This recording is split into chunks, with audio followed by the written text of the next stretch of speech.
and replaced every 3 years. Sustainability isn't just about what you drive, it's about how often you replace it. A well-loved old Volvo, still going strong, has arguably done its bit. And finally, the biggest myth of all, classic car ownership is stressful. It can be frustrating, yes, but stressful. Only if you fight it.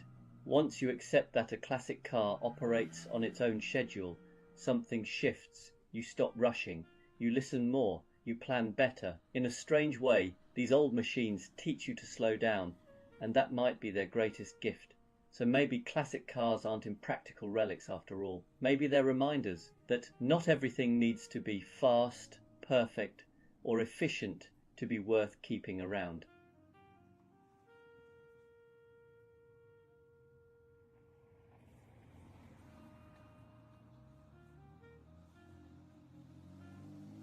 There's a lot of talk these days about electric cars. They're sleek, they're quick, they're silent. A bit too silent, if you ask me. And every week someone asks me, so are you getting an EV yet? And every week I give the same answer, eventually, but not yet, not for the moment. Because here's the thing, I quite like a car that sounds like a car. I'm not ready for something that hums quietly like a very patient washing machine. When I press the start button, I still want a little drama, maybe a grumble, maybe a cough, maybe a gentle reminder that pistons are doing something vaguely heroic under the bonnet. My friend's Tesla starts with all the emotional expression of a smartphone waking up from a nap. Is it efficient? Absolutely. Is it thrilling? Only if your definition of excitement is watching a battery percentage climb. Another reason I'm holding off is that I know myself far too well. If I owned an EV today, I'd be checking the range every 8 minutes. I'd become the kind of person who says things like, we can go to the shops, but only if we turn the heater off and drive like a monk. Some people get range anxiety. I'd get range melodrama. And then there's charging.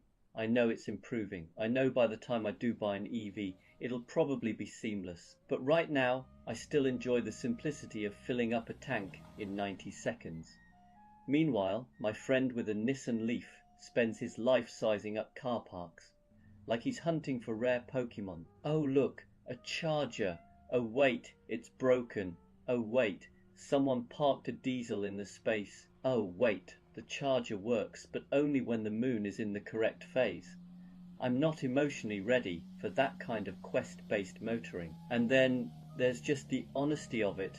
I like old cars, I like the smells, I like the quirks. I like turning a key instead of pressing a button that makes the dashboard light up like a Christmas tree. When I drive my old Porsche, or even a scruffy 90s hatchback, there's a sense of connection, a little mechanical handshake between me and the machine. It's messy, imperfect, wonderfully analog. EVs are brilliant at many things, but messy and imperfect is not their design philosophy. Don't get me wrong, electrics are impressive. The Taycan is basically a spaceship that decided to go to Tesco. The Kia EV6 looks like it was designed by someone who loves triangles. And the Tesla Model 3, well, it's a very efficient way to feel like you're driving a minimalist Scandinavian cupboard. One day I'll get one. I genuinely believe electric cars will be part of my future. But for the moment, just for the moment, I'm staying with the rumbling, slightly leaky, occasionally dramatic world of classic and combustion powered cars, not because EVs are bad, but because I'm not quite ready to give up the noise, the character, and, if I'm being honest, the joy of a car that communicates constantly, even if some of that communication is help. My gasket's gone again. So yes, I'll join the electric revolution eventually. But right now, I'm enjoying the long, noisy goodbye.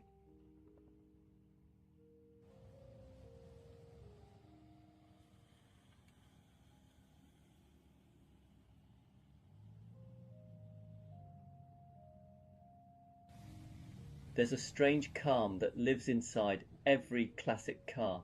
It's not obvious at first. In fact, it's often hidden beneath rattles, warm oil smells, and the quiet suspicion that something electrical might be having a bad day. But once you spend enough time with an old car, you start to notice it, a kind of calm you don't really find anywhere else. Modern cars are very good at helping you forget you're driving. They insulate you, smooth everything out, and quietly take control, which is impressive, but it also means your mind stays busy elsewhere. In a classic car, that doesn't happen. Whether it's an old Porsche, a slightly dramatic Alfa, or a charmingly unpredictable Citroën, the car keeps you present. You feel the road through the wheel. You hear the engine thinking out loud. You're part of the process. And that's where the calm starts, because when you're paying attention to something real and mechanical, your thoughts stop racing ahead. You're not worrying about tomorrow's to-do list while guiding an old BMW through a corner or waiting for a carbureted engine to warm up properly. The car gently insists that you stay right here, not in a forceful way, just enough to bring you back. There's also comfort in the honesty of it all. Classic cars don't pretend to be perfect. A Land Rover will tell you exactly how it feels about potholes. A classic Mini will remind you that speed is optional and enthusiasm is not. Even something elegant like a Jaguar has no problem letting you know when it's had enough for the day, and somehow that honesty is soothing. You stop expecting perfection, you stop rushing, you adapt, and then there's the pace. Old cars move through the world differently. They're not in a hurry, and once you accept that, neither are you. You take longer routes, you leave earlier. You arrive calmer. Even a short drive starts to feel like a small event rather than a task to be completed. It's funny, we often talk about classic cars as stressful, temperamental things, and yes, they can be. But inside that unpredictability is a kind of quiet agreement. If you treat the car gently, it will do the same for you. It teaches you to listen, to ease off, to respond rather than react. So maybe the calm inside a classic car isn't something built into the dashboard or hidden under the bonnet. Maybe it's what happens when a machine slows you down just enough to notice where you are, what you're doing, and how good it feels to be fully there. And in a world that's always rushing forward, that kind of calm is quietly priceless.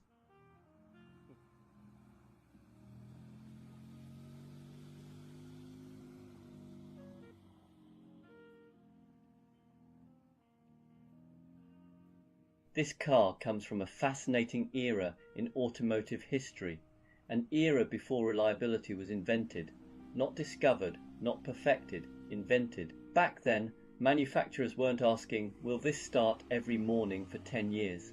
They were asking far more important questions like, does it feel alive? Does it sound interesting? And can we make this with slightly thinner metal to save a few francs? And honestly, I respect that. I am not talking about a specific car. I am talking about cars from this period, whether it's a Citroën, an Alfa Romeo, a Triumph, or something equally optimistic. These cars were built with a very different philosophy. They weren't designed to be invisible appliances. They were experiences. Occasionally unforgettable ones. Occasionally unforgettable for the wrong reason. You see, modern cars are very good at not involving you. They isolate you from noise, vibration, effort, and responsibility. Old cars do the opposite. They involve you in everything. Every vibration is feedback. Every smell is information. Every new noise is a conversation starter. Take a French classic, for example. A DS21 doesn't break down. It expresses itself. The suspension isn't leaking. It's redistributing hydraulic enthusiasm. The electrics aren't faulty. They're simply having a philosophical disagreement. British cars, of course, have their own charm. A Triumph or an MG doesn't fail. It reminds you that optimism is an essential part of ownership. You don't turn the key expecting certainty. You turn it hoping today is a good day. And when it starts, you feel like you've earned it. Italian cars are even more honest. An Alfa will tell you exactly how it's feeling, usually loudly and at high revs. It may not be reliable, but it will be passionate about it.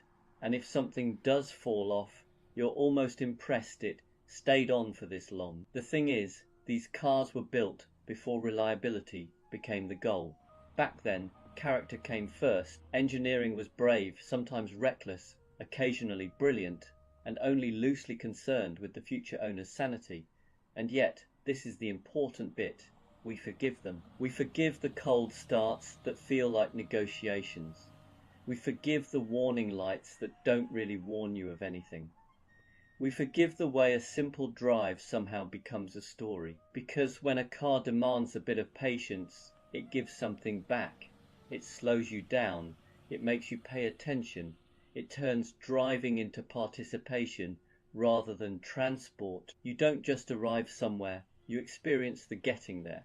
So yes, this car was built before reliability was invented, but it was built after charm, personality, and joy had already been perfected. And sometimes that's a trade-off worth making.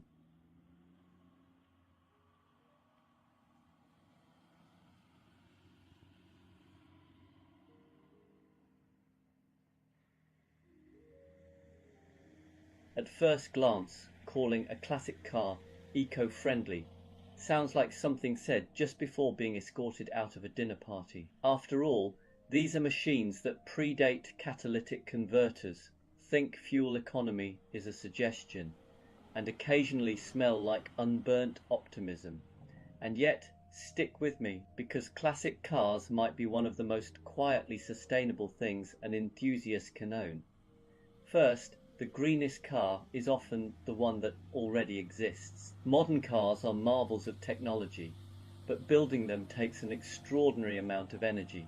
Mining materials, manufacturing batteries, shipping parts across the planet, and assembling everything in vast factories. A classic car, on the other hand, is already here.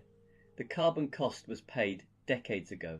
Keeping a 1970s Porsche 911 or a classic Mercedes W123 on the road isn't consumption, it's preservation. It's recycling at a grand mechanical scale. Instead of scrapping and replacing, you maintain, repair and reuse. You're not chasing the latest upgrade, you're making something old last longer. Environmentally speaking, that's surprisingly virtuous. Second, classic cars encourage moderation. No one daily drives a 40-year-old Alfa through rush hour traffic without a strong sense of self-reflection. Classics tend to come out for weekends, sunny evenings, or special occasions. They're driven less, cared for more, and appreciated deeply.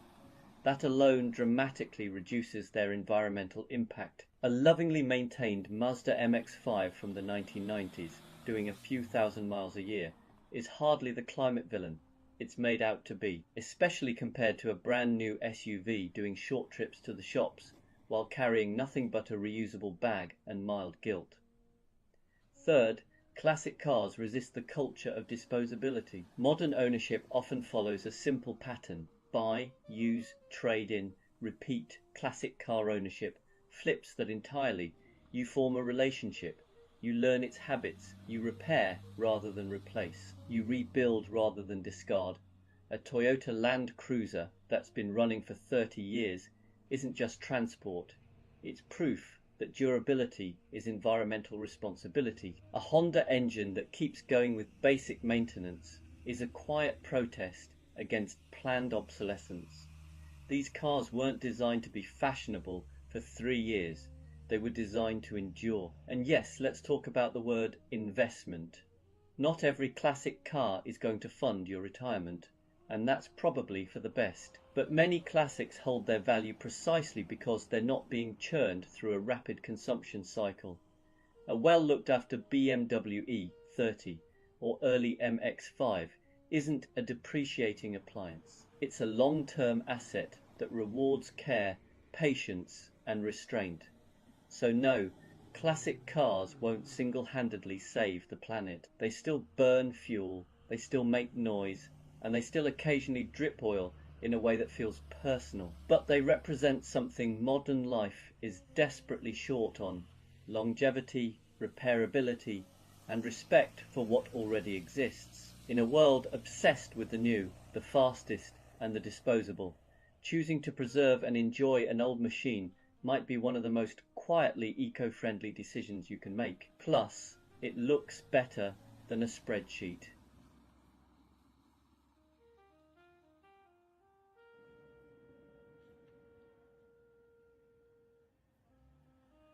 You're listening to classic car radio. If you want some quiet thoughts in the background, you're in the right place.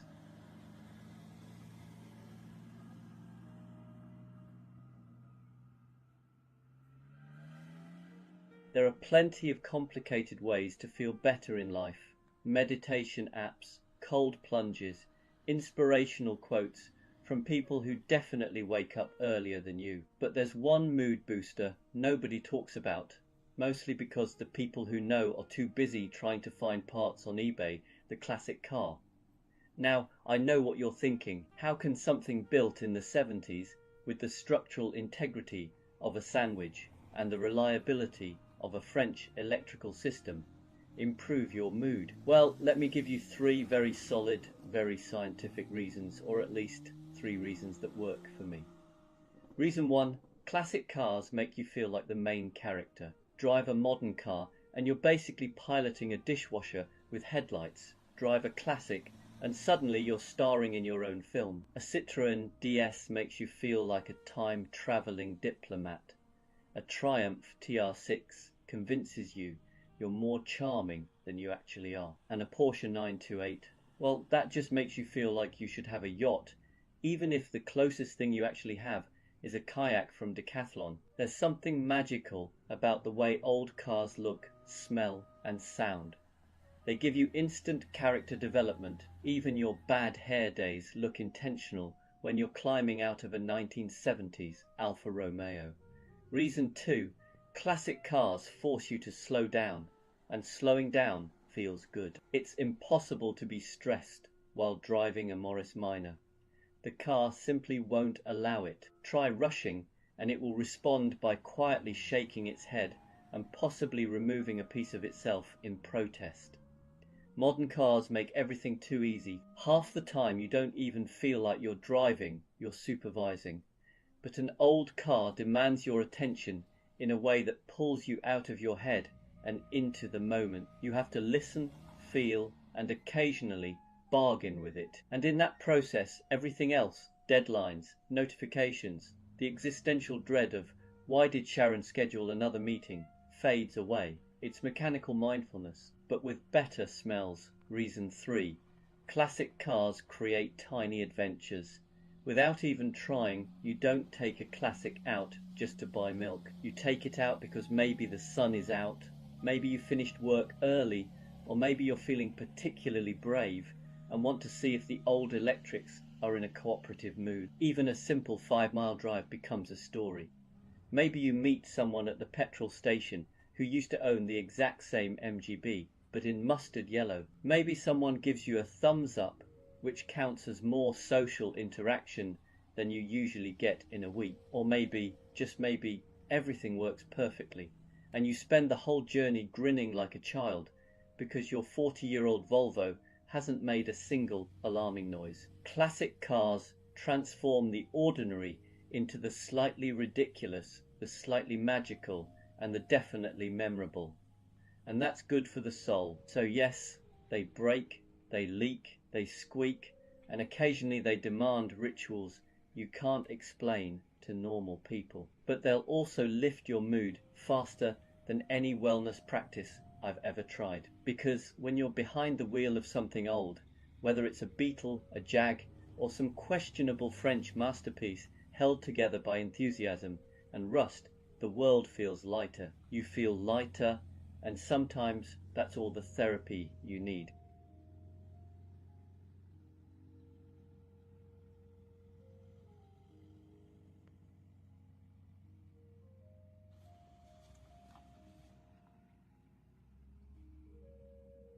There are many wonderful things about owning a British classic car.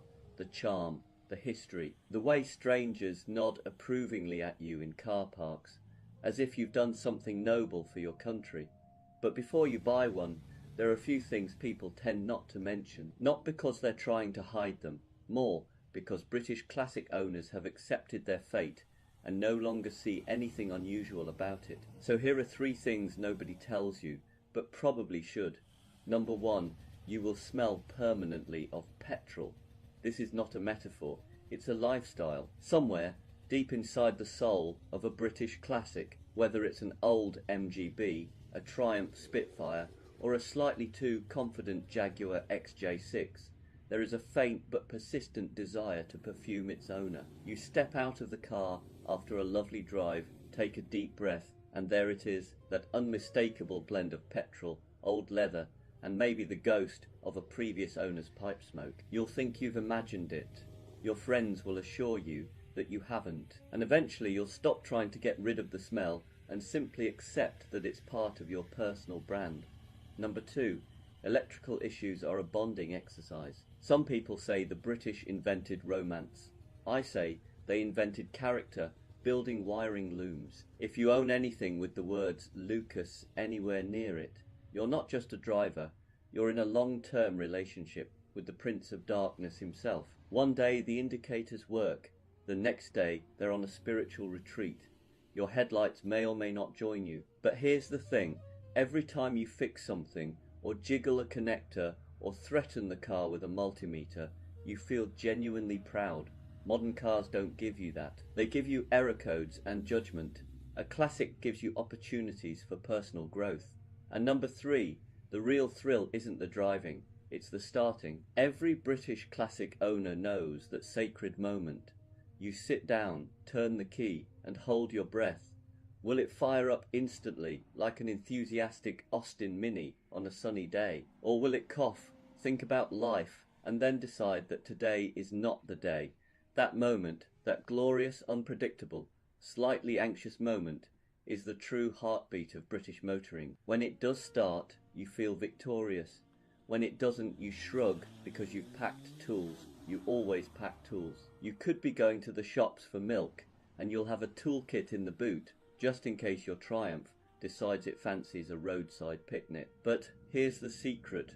These 3 things point to British classics aren't perfect, and we don't want them to be. The little quirks, the smells, the gremlins, they're all part of a relationship that feels alive.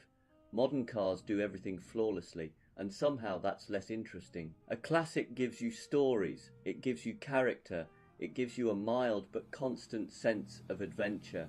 So yes, nobody tells you these 3 things, but once you've lived with a British classic, you wouldn't trade them for anything, except maybe a lift home when the starter motor gives up.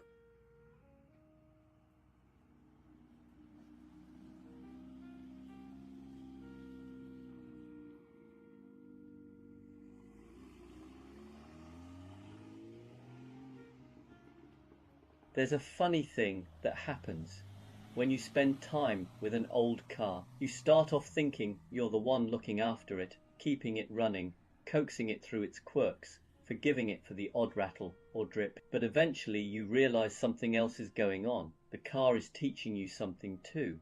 And one of its favorite lessons is this: slow down. Classic cars don't rush. They can't. They were born in a time before instant everything, before touch screens, notifications, and the strange modern belief that faster is always better. When you drive an old machine, you feel that difference immediately. There's a certain unhurried rhythm to the way it warms up, wakes up, and decides whether it's in the mood to cooperate today. And if you try to push it, it will remind you, gently or not, that patience is part of the deal. What's surprising is how quickly that patience becomes a pleasure, because when you're in a classic, you're not just travelling through space, you're travelling through time, you're driving something built with hands, not algorithms. You start listening more closely to the engine, noticing small changes, paying attention to the behaviour of the gearbox or the weight of the steering. Without even realising it, you drop out of the mental rush of the day and into something far more grounded. It's a bit like a moving meditation, not the sit cross-legged on a cushion type, but the sort where your attention is anchored to the sound, the feel, the moment right in front of you. You can't drive a classic car while doom scrolling or worrying about 10 different emails.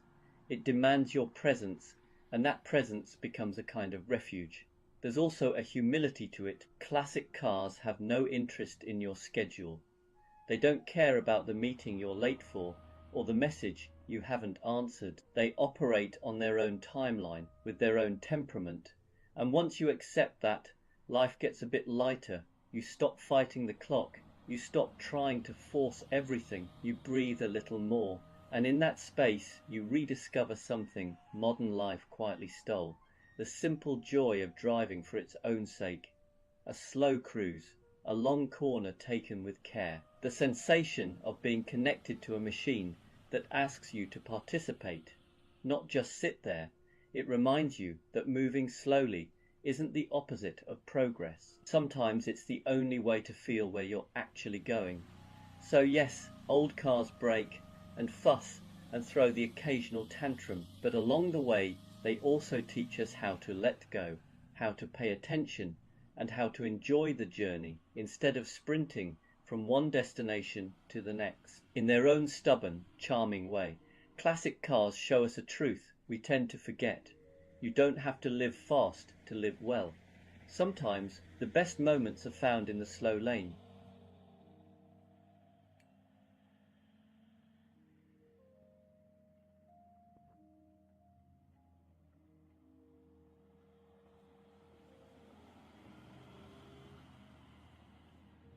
You know, whenever I'm around classic cars, I'm struck by this quiet realization. Every old engine you see has lived more life than most of us ever stop to notice. We look at these machines as objects, as hobbies, as projects to fix on a Sunday.